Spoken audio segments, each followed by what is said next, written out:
Memorial Day is coming up at the end of the month. It's the unofficial start of summer, with many people planning their summer getaways. Now is a good time to learn about ways to cut down on your vacation bill. Joining us this morning is Kelli Grant, senior consumer reporter for MarketWatch. Kelli, good morning. Good morning.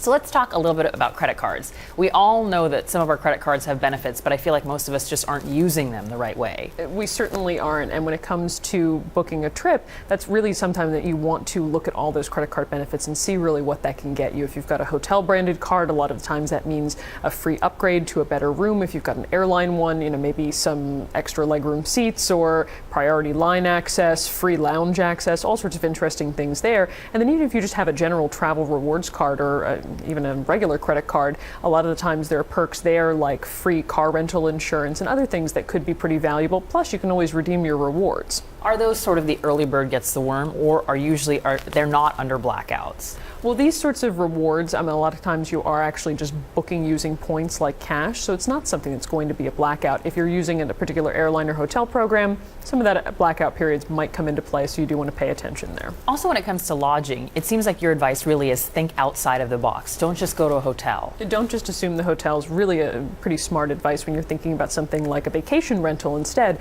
that can be half the price of what the going rate is for hotels, especially in competitive markets. Plus, you've got that kitchen right there so that you can actually save some money by cooking at home instead of eating out all 3 meals of the day.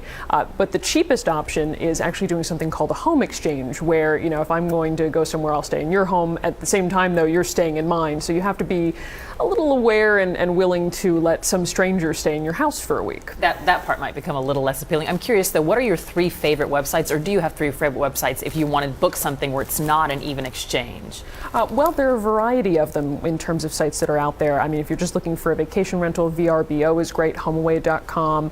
For home exchanges, even just HomeExchange.com. There are a lot of good sites out there. Just do your homework and make sure you know what you're looking for. Well, speaking of homework, let's talk about daily websites, the daily deals. These are great if you're just at home, but they're particularly good if you're traveling. It's a great way to save 50% or better on some of the attractions you might see, some of the events you want to go to, baseball games, things like that, even restaurants.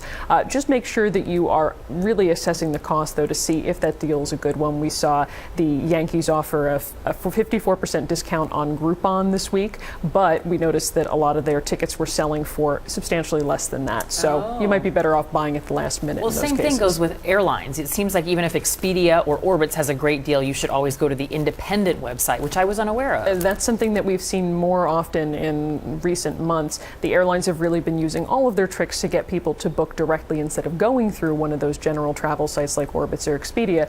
And in some cases, it shows up in the form of extra rewards. Maybe you get an exclusive sale, double miles for booking directly, but we've also seen some extra fees. Frontier has said that a lot of its new fees, including for carry-on bags, don't apply if you book directly. And if even on something like JetBlue, if you want to book the extra legroom seat, you have to do it through their website, not anyone else's. And of course, everyone knows about loyalty programs, but it's just a good time to remind them to go and use those loyalty programs to your benefit.